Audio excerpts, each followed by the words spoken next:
জানের বোতামো করে চিল্লাইয়া কান্না আর যাদের জীবনটা মাওলার রাস্তায় কাটাইয়া দেলা তবু তাদের মন মানে না কিভাবে অন্ধকার কবরে একা যাইয়া থাকবে। আসলে দিন যায় রাত্র যায়, বছর যায়, সপ্তাহ যায়, মাস যায়, যুগ যায়, গাড়ি পাইকা গেল, দাঁত পইরা গেল, কখন ডাক আসবে বলা হতো। কিন্তু বাজানদেরকে বলবো আর দুনিয়া মাজরাতুল আখিরাহ, এই দুনিয়ায় থাকা অবস্থায় নিজামুল করো, হারে জাহান্নামের আগুন থেকে বাঁচো, এরপরে অন্ধকার কবরে যাইয়া শো। কারণ একবার যদি কবরে যাইয়া ঠগো আর দ্বিতীয়বার দুনিয়াতে আসে আপিল কইরা জিতবার কিন্তু আর আশা নাই। আমার মালিক বড় দয়ার, বড় মায়ার। আমার মালিকের কাছে বেশি বেশি দোয়া করো আর মালিককে বলো রব্বানা লা তুজিগ কুলুবানা বাদা ইয হাদাইতানা ওয়া হাব লানা মিন লাদুনকা রাহমা ইন্নাকা আনতাল ওয়াহ্হাব। আমার মালিক তো সবসময় তৈরি আছে, বান্দাবাদী আমার কাছে হেদায়েত চাবে, আমি তাকে দান করব। আমার মালিক বড় দয়ার, বড় মায়া।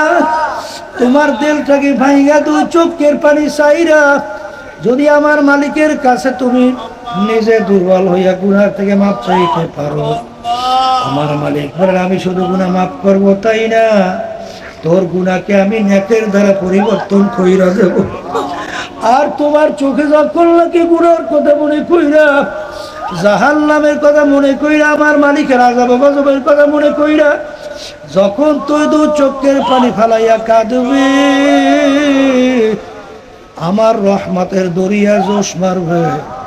আর রহমতের জরিয়া জোশ মাইরা আমি তোকে কুদরাতি আমার কোলের মধ্যে জাগা না দিয়া পারব।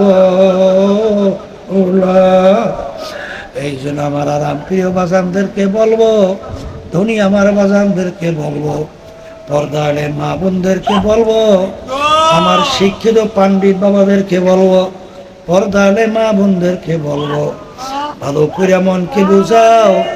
কারণ দুনিয়ার যে কোনো কাজে তারিখ থাকে, সময় থাকে, কিন্তু আপনার আমার মৃত্যুর কোনো তারিখও নাই, সময়ও না। আরে কখন কোন সময় বাজান তোমার আমার ডাক আসবে, তোমারও জানা নাই, আমারও কিন্তু জানা নাই। যেহেতু জানা নাই, কোরআন এবং হাদিস অনুযায়ী যদি গুনাহ বেশি পাল্লা ভারী করিয়া কবরে যাও, যে আযাব গজবের ঘোষণা আমার মালিক দিছে, ওই এক সেকেন্ড আযাব সহ্য করার শক্তি কোনো মানুষের নাই। আল্লাহ আপনি আমাকে আমাদের সবাইকে মাফ করে। আল্লাহ রাবি বলেন ও আমার উম্মতেরা, কোন কোন নাফরমানের কবরের ভিতরে 99 বিষাক্ত সাপ জমা হবে, নাফরমানকে পেঁচাইয়া ঠোকরাবে, এমন বিষধর হবে জমিনের, যদি জমিনের দিকে মুখ কইরা ফুক দিত কোনো গাছপালা মাথা জাগাতে পারত না। আল্লাহ কিয়ামত পর্যন্ত ওই সাপ নাফরমানকে পেঁচাইয়া ঠোকরাবে। আল্লাহ আপনি আমাকে আমাদের সবাইকে মাফ করিয়া দিয়ে জাহান্নামের আগুন এসে কবর ভরবে। আমি বলি নাই, আল্লাহর হাবিব বলছেন, শুনাইতেছি। আরে এক পাশে মাটি আর এক পাশ দিয়া চাপ দিয়া পাঁজর মিশাই, অন্য পাঁজরে মিশাইয়া দেবে। আল্লাহ আপনি আমাকে আমাদের সবাইকে মাফ করিয়া দিয়ে আহারে গুরজু দিয়া দুইজন ফেরেশতা কিয়ামত পর্যন্ত পিটাবে। আল্লাহ আপনি আমাকে আমাদের সবাইকে মাফ করে আল্লাহ। আর যদি আল্লাহর হুকুম অনুযায়ী, আল্লাহর হাবিবের তরিকা অনুযায়ী চইলে যদি কবরে যাইতে পারেন, আল্লাহর হাবিব বলেন ওই কবর একটা বেহেশতের বাগান হইয়া যাবে। বুজুর্গি কি নেহি হামকো জরুরত, বুজুর্গি কি নেহি হামকো জরুরত, গোলাম আপনা বানালে আয় খোদায়া। হে আমার দয়ার মালিক, অত দরবেশি বুজুর্গি লাগবে না, দয়া মায়া করে আপনি আমাকে আপনার গোলাম হিসেবে কবুল করে না। এই জন্য ইমানকে নির্ভেজাল করতে হবে। আল্লাহ রাব্বুল আলামিনের কাছে কোনো দরবেশের পরিচয় টরিচয় নাই, বুঝলেন? মা আতাকুমুর রাসূলু ফাখুযুহু ওয়া মা নাহাকুম আনহু ফান্তাহু। আল্লাহ রাব্বুল আলামিন বলেন, আমার হাবিব যা কিছু নিয়ে আমি তাকে পাঠাইছি, এই তোমাদের কাছে যা নিয়ে গেছে আকরাইয়া ধরো, যার থেকে নিষেধ করছি পুরাপুরি তার থেকে ফেরো। কথা ঠিক কিনা? এই জন্য আব্বাজান রহমাতুল্লাহি আলাইহি বলতেন, এ আল্লাহর বান্দার উলামায়ে কেরাম সম্মানিত, যদি আমার ভিতরে দ্বীনের কোনো একটা দিক কমতি থাকে তাহলে দয়া মায়া করে আপনারা সেটা আমাকে দয়া দেন। কারণ আল্লাহ হুকুম করছেন উদখুলু ফিস-সিলমি কাফা, ইমানদারেরা দ্বীনের ভিতরে পুরা ঢোকো। আমার আব্বাজান বলতে, এই রাজনীতি নিয়েই তো বর্তমানে যত ঝামেলা। আমরা বুঝি না যে কত কষ্টের পথ, কত কষ্টের পথ বুঝি না। হ্যাঁ, পীর মুরিদি মজার জিনিস বুঝি না। এই সবাই এসে হুজুরের কাছে দোয়া চাইবে, কত কায়দা, হুজুরে কি সম্মান। এমপি সাহেব, মিনিস্টার সাহেব, প্রেসিডেন্ট সাহেব আইসে হুজুরের কাছে মাথাটা নিচু করিয়া, হুজুর একটু দোয়া করিয়া দেন। হুজুর তো মনে মনে খুশি, আরে আল্লাহ সব আমার কাছে দৌড়ি, আমার সম্মানে নাই, আদি এত অভাব। আর এই রাজনীতি পথে গেলে আরে আত্মীয় পর্যন্ত শত্রু হয়ে যায়। যে ভয় আছে না নাই? এরপরে জান যাওয়ার ভয় তো আছে। এরপরে গালাগালি তো শুনতে শুনতে পারি আম্মু দেয়, গ্রামে কথা আছে, কি বলে আম্মু দেশে, বুঝলে? তা তো আছি। তারপরে কাটাযুক্ত পথ কেন করি? করি আল্লাহর হুকুম পালন করার জন্য, এছাড়া কিচ্ছু না। এছাড়া আল্লাহর রহমতে আপনাদের দোয়ায় পরিষ্কার ভাবে বলছি, এমপি মন্ত্রী অমুক টমুক শহর হওয়ার কোনো শখ নাই, খেয়াল নেই, বরং মনে করি একটা বোঝা। ঠিক না? বর্তমানে পরিবেশ পরিস্থিতি। এরপরে আবার টাকা পয়সা নিজের কামাই করে আবার খরচ করে, এরপরে আবার শত্রু শেষ নাই, ঝামেলার কোনো শেষ নেই। আছে না নাই? করি কেন? করি তো আল্লাহর হুকুম পালন করার জন্য। ওমান লাম ইয়াহকুম বিমা আনজালাল্লাহ ফাউলাইকা হুমুল কাফিরুন ফাউলাইকা হুমুজ জালিমুন ফাউলাইকা হুমুল ফাসিকুন। যারা মানে নীতি আদর্শ অনুযায়ী রাষ্ট্র পরিচালনা করবে না, ওরা কাফের, ওটা জালেম, ওরা ফাসিক। ইনিল হুকমু ইল্লা লিল্লাহ, আমার মালিক বলেন জমিন আসমান মাখলুকাত মানুষ আমার, এই জমিনের ভিতরে সর্বত্র নিয়ম নীতি চলবে ও আমার। ইন্নাদ দীনা ইনদাল্লাহিল ইসলাম, আমার মালিক বলেন নীতি আদর্শের মধ্যে একমাত্র আমার কাছে গ্রহণযোগ্য নীতি আদর্শ, তার নাম হলো ইসলাম। কথা ঠিক না? এর জন্যই কিন্তু বাজান ভালো কইরা বুঝি, ভালো কইরা জানি, প্রায় উদাহরণ দিয়ে বলি, আজকেও বলি। বাজান ইব্রাহিম বিন আদহাম রহমাতুল্লাহ আলাইহি, তিনি বলকের বাদশাহী ছাড়লেন কেন? আল্লাহকে পাওয়ার জন্যে। বলকের বাদশাহী কেন ছাড়লেন? বলেন, মুখ খুলে বলেন, আল্লাহকে পাওয়ার জন্যে। সাহাবায়ে কেরামরা বাড়ি ঘর আত্মীয় স্বজন সব ছাড়লেন, হিজরত কইরা মক্কা শরীফ থেকে মদিনা শরীফ রওনা করলেন, কাকে পাওয়ার জন্য? আল্লাহু আকবার। তারা সব কিছু বাদ দিল আল্লাহকে পাওয়ার জন্য। কিন্তু আজকে বর্তমানে বাংলাদেশের ভিতরে এক শ্রেণীর ইসলামের নামে দল, তারা আল্লাহকে ছাড়লো ক্ষমতা পাওয়ার জন্য, ক্ষমতায় যাওয়ার জন্য, ক্ষমতা পাওয়ার জন্য। কথা ঠিক না? কেমন ক্ষমতার লোক ঢুকছে, আল্লাহ মাফ করে। বেপর্দা মহিলাদেরকে সামনে সারিতে বসাইয়া এইবার মিটিং করতে হইবে, এইবার মিটিং করতে হবে। তাহলে আল্লাহর হুকুম পর্দা ফরজটা কোথায় যায়? হ্যাঁ, এরপরে বেপর্দা মহিলাদেরকে নিয়ে সারি বেঁধে মিছিল করতে হবে, এই বেপর্দা মহিলাদেরকে নিয়ে। তাহলে আল্লাহর হুকুম পর্দা ফরজটা যায় কোথায়? নাম তো দেশে হুজুর, নাম তো দেশে অনেক জবরদস্ত বড় বড় আলেম, নাম তো দেশে অনেকে ইসলামের নামে দল, দেশে তো অনেক কিছু। তাহলে আপনারা ফতুয়া দিয়ে দেন আল্লাহর হুকুম পর্দা ফরজ বলতে কিছু নাই, দেন ফতুয়া দিয়ে দেন, আমাদের কোনো সমস্যা নাই। কি পারবে? তাই না পারবে না? তাই না পারলে শোনেন, আল্লাহ আপনি হেফাজতে রাখেন আমাদের সবাইকে।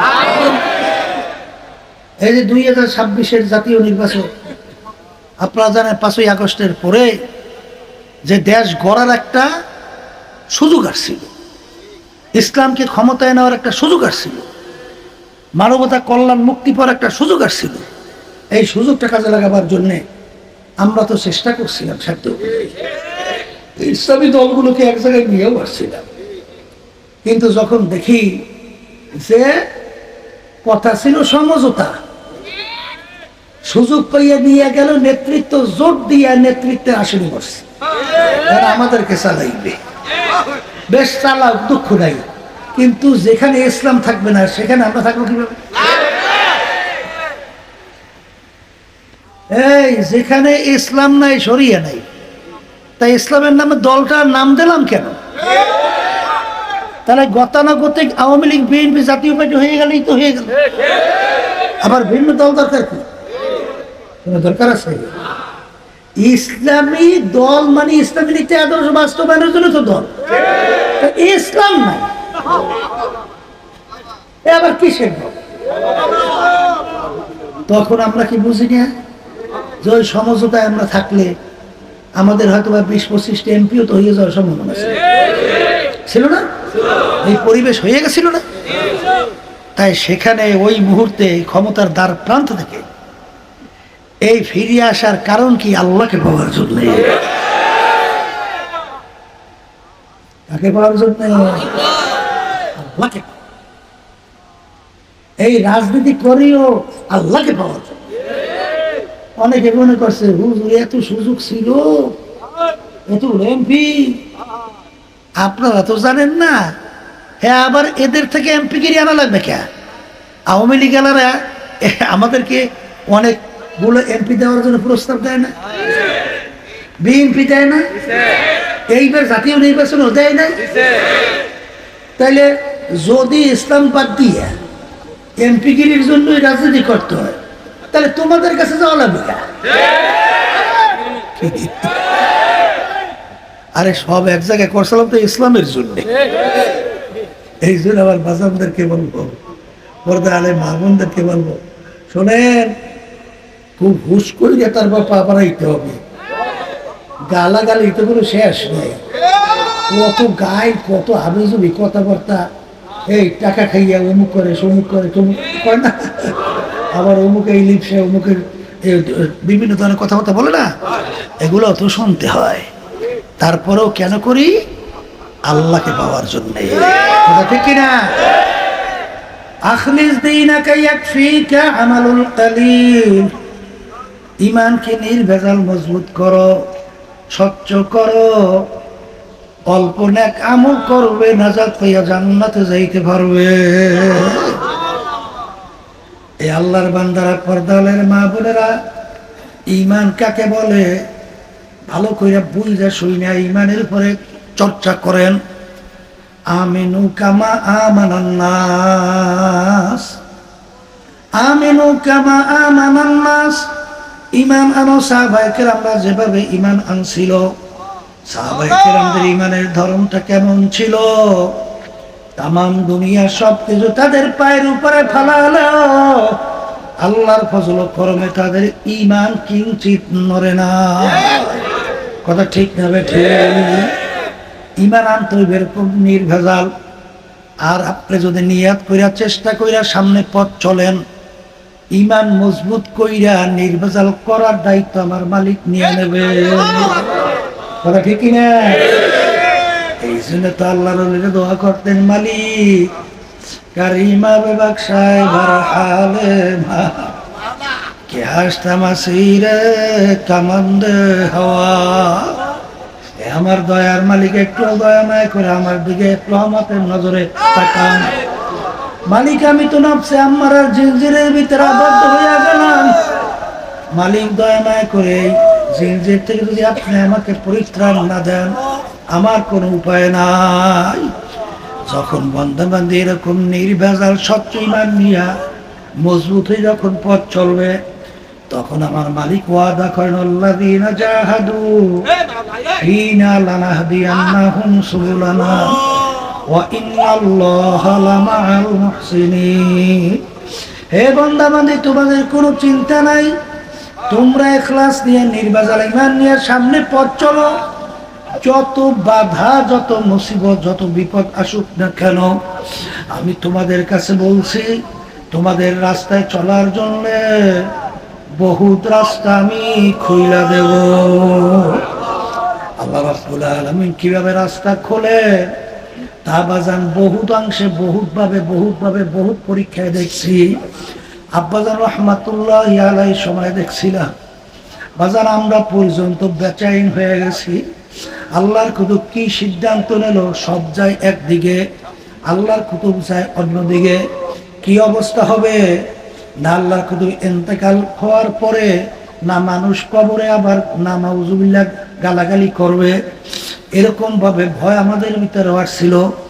কিন্তু আপনারা রাহমাতুল্লাহি আলাইহি তিনি আল্লাহর উপর তাওয়াক্কুল করে যখন পথ চলছিলেন, আল্লাহ রাব্বুল আলামিন এত সহজভাবে পথ খুলছিল, পরবর্তী সবাই বলতে বাধ্য হলো যে ফজলুল করিম পীর সাহেবুল চরমনাই রহমাতুল্লাহি আলাইহি তিনি হকের উপরে মজবুত ছিল। কথা ঠিক না? দেখেন আল্লাহ রাব্বুল আলামিন তার কেমনে পথ খুইলা দেয়।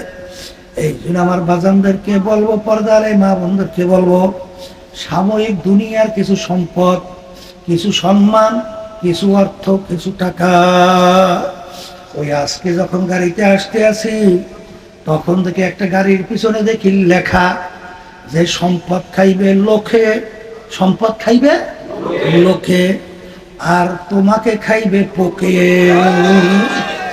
এই আল্লাহর বান্দারা, পর্দার মা বোনেরা, যারা নাকি হারাম হালাল তমিজ পার্থক্য না কইরা সম্পদের বিপরীত দিকে এত যাদের লোক ঝুঁকছে, আর এই সম্পদ কার জন্য রাইখা যাও? এই সম্পদ তো তুমি নিয়ে কবরে ঝাঁপ দিতে পারবে না। এই সম্পদ তো যার যার স্তরে থাকবে। আমার আব্বাজান রহমাতুল্লাহ আলাইহি বলতে, সন্তান যদি দিনদার আল্লাহওয়ালা না হয় তাইলে এরা কিন্তু ডাকাতের দল। আব্বাজান বলতেন, ডাকাত যেরকম তোমার মাল ছিনতাই করে, এরকম ভাবে ওরা তোমার মাল ছিনতাই করবে, তোমার সম্পদ নিয়ে ওরা কারাকারি মারামারি করবে। বাংলাদেশের ঘটনা, বড় ধনী ছিল বাজান, ব্যাংকার বড় ধনী, মারা যাওয়ার পরে ওকে নিয়ে গাড়ি গ্যারেজের ভিতরে লাশ ফলাইয়া রাখছে। ওদিকে দুই ছেলে, বাপের গোসল কাপন জানাজার কোনো খবর না কইরা, দাফন কাপড়ের খবর না কইরা ওরা দুই ভাই মারামারি করে। বাপের সম্পদ মনে হয় কার থেকে বেশি নেবে। ওদিকে বাপের শরীর আর একটা লাশ খুইলা ওঠার উপক্রম। এলাকার লোকজন সাদা দইরা তারপর তাকে দাফন কাপড়ের ব্যবস্থা করলো। কার জন্য সম্পদ নিয়ে যাও, কার জন্য সম্পদ রাইখা যাও, চিন্তা ভাবনা করে তারপর কবরে রওনা করো। কারণ বাজান রে, দুনিয়া কিন্তু ক্ষণস্থায়ী, স্থায়ী কারোর জন্য না। ইতিহাস পড়লে দেখো, হারে শুনতেছিলাম এক আল্লাহর বান্দা, বড় ধনী মানুষ, 5 না 6 তলা নতুন সুন্দর বিল্ডিং তৈরি করার পরে লোকজন নিয়ে সিঁড়ি দিয়ে উঠতেছে দোয়ার জন্য। ওই সিঁড়ির ভিতরে ঘুরলাইয়া পড়ে গেছে। এরপরে দেখে আল্লাহর বান্দার দুনিয়াতে না। এত সুন্দর বিল্ডিং তৈরি করলা, কিন্তু তার বিল্ডিং এ তিনি থাকার মতো সুযোগ পায় নাই। এখন যারা নাকি দুনিয়ার মোহে আজকে হারামকে হালাল না হারাম মনে না কইরা, বাজান হালালকে হালাল মনে না কইরা সম্পদের লিপসায় এগুলা গুছাইয়া কার জন্য রাইখা দাও। হালাল উপায় যদি আল্লাহ দান করেন আলহামদুলিল্লাহ, কিন্তু বাজান ভালো করে মনকে বুঝাও। তারপর দুনিয়ার থেকে বিদায় নিয়ে কবরে রওনা করো। দিলের ভিতরে দুনিয়ার সম্পদ মহব্বত কেমন থাকবে, আর আল্লাহর মহব্বত তোমার আমার দিলের ভিতরে কেমন গালেব হবে। বরাতের বাদশা ইব্রাহিম বিন আদহাম রাহমাতুল্লাহ আলাইহি, আরে ইব্রাহিম খলিল, আল্লাহু আকবার, আল্লাহু আকবার। ইব্রাহিম আলাইহিস সালাতু ওয়াস সালাম খানা খাইতেছে, রাস্তার ফকির ফেরেশতা ভিক্ষুকের সুরাতে মালিকের দরবার থেকে ইজাজত নিয়ে আসছে, মালিক একটু পরীক্ষা করে দেখবো। বাড়ির দরজায় এসে যখন ডাক দেয় আল্লাহু কারীম, আমার মালিক বড় দয়ালু, বলার সঙ্গে সঙ্গে ইব্রাহিম আলাইহিস সালাতু ওয়াস সালাম খানা খাইতেছিল, যখন আমার মাহবুব, আমার মাশউক, আমার মাওলানা যখন তার কানের ভিতরে ঢুকলো, বাজান তিনি খানা পাশে রাইখা পাগলের মতো উঠে দৌড় মারল। দৌড় বাইরে যাইয়ে দেখে গেটের পাশে এক রাস্তার ফকির ভিক্ষুক দাঁড়াই আছে। ভাই, তুমি একটু আমার মাসুম মাহবুবের নাম আবার একটু শোনাও, হুজুর বিনিময় কি দিবে? আমার হাজার হাজার বকরি সব তোমাকে আমি দান করলাম। আবার যখন আল্লাহর বান্দা বলে আল্লাহু কারীম, যত শুনো তত মজা বাড়ে। তাহলে কি আবার বলো, শোনা কি দেবেন? বলে আমার যত উপ সব দিয়ে দিলাম। এরকম আবার শোনা, আবার বলে আল্লাহু কারীম, আমার মালিক বড় দয়ালু, আমার মালিক বড় আজান। যত শুনে অত ভালো লাগে। এক পর্যায়ে বলতেছে আবার শোনা, হুজুর এর বিনিময় কি দেবেন? বলে আমার যত সম্পদ সব তো তোমাকে দিয়ে ফেললাম, এখন আমি কি দেব? এখন আমি একমাত্র আছি, আর কিছু আমার নাই। তবে আমি তোমার সঙ্গে ওয়াদা করতেছি, যতদিন আমি থাকবো ততদিন আমি তোমার গোলামি করতে থাকবো। বাজারে এই ছিল তাদের দুনিয়ার মহব্বত। এই যে আমার বাজানদেরকে বড় পীর আব্দুল কাদের জিলানী রাহমাতুল্লাহ আলাইহি ছাত্রদেরকে হাদিস পড়াইতেছেন। হঠাৎ একজন এসে বলতেছে, হযরত আপনার জাহাজ মাল সহ সমুদ্রে ডুবে গেছে। তিনি বলেন ইন্না লিল্লাহি ওয়া ইন্না ইলাইহি রাজিউন।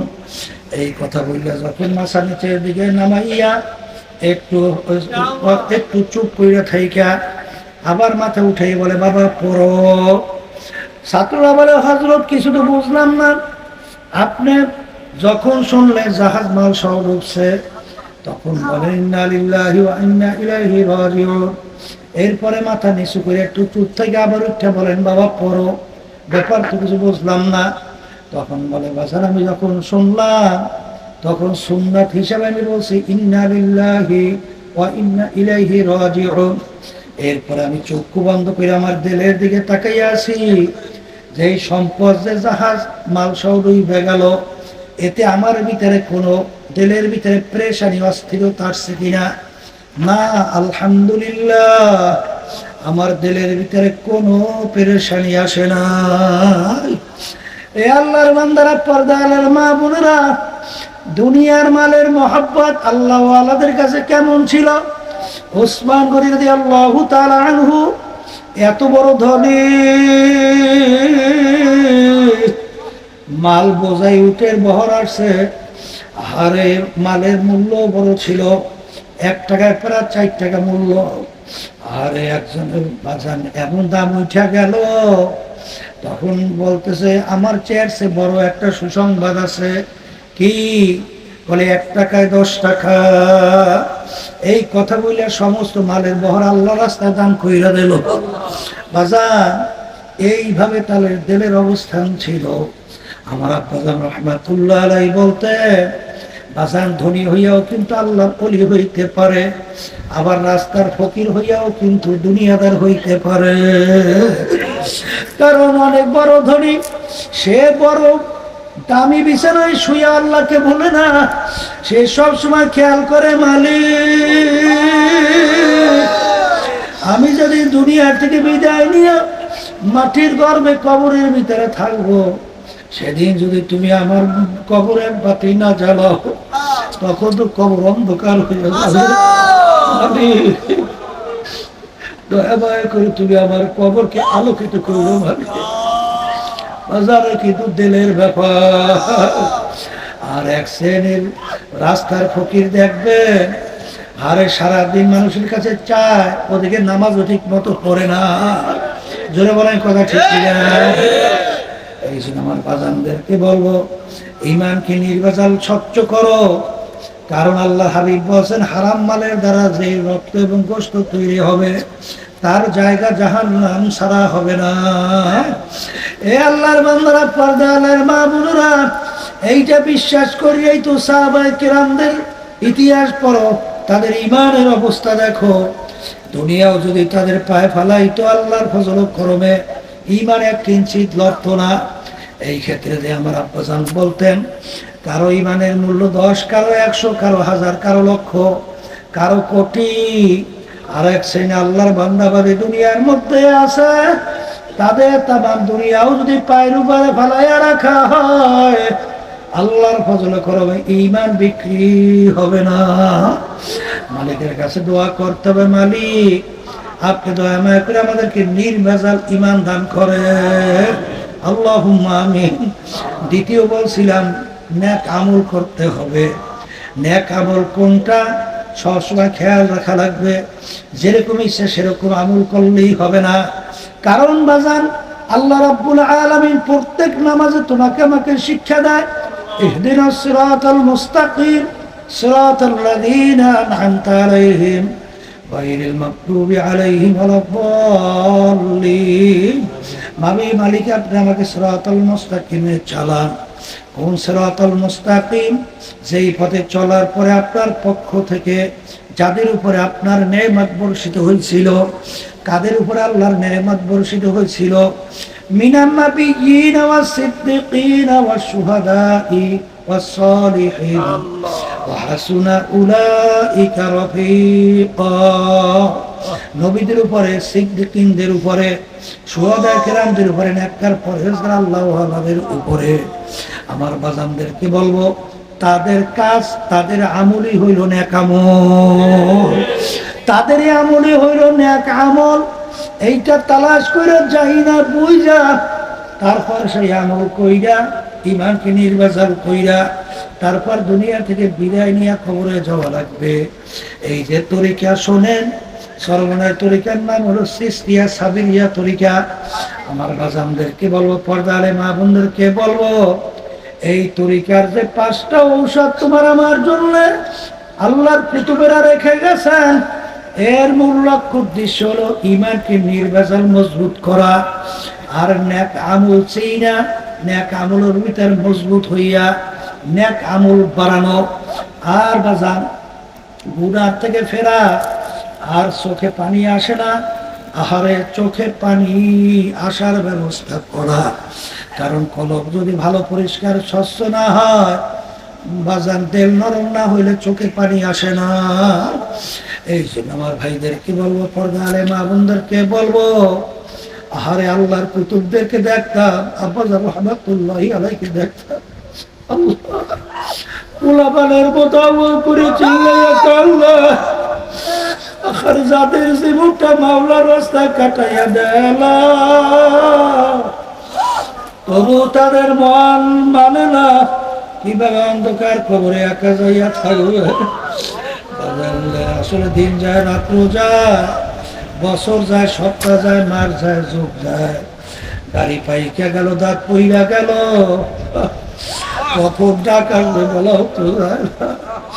কিন্তু বাজানদেরকে বলবো, আর দুনিয়া মাজরাতুল আখিরাহ, এই দুনিয়া থাকা অবস্থায় নিজামুল করো, হারে জাহান্নামের আগুন থেকে বাঁচো, এরপরে অন্ধকার কবরে যাইয়া শো।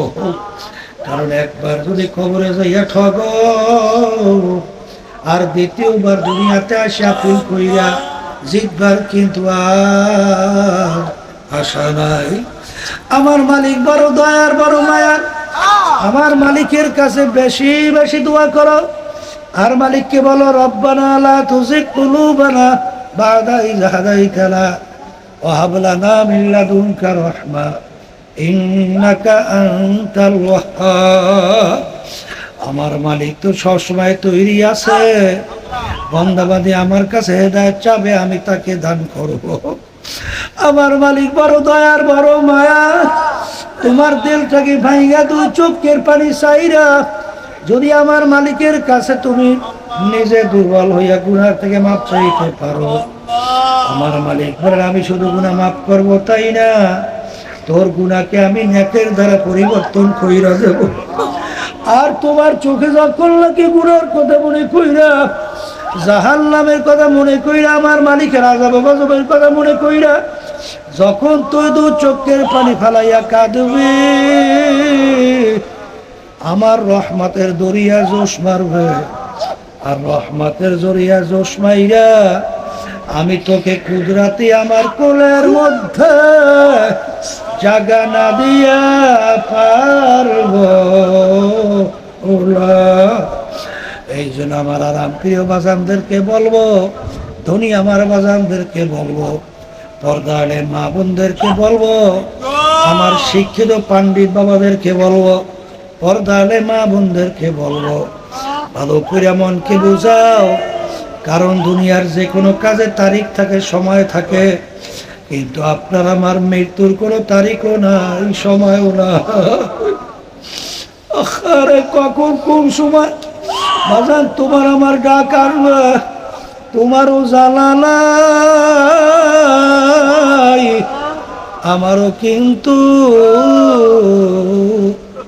জানা নাই।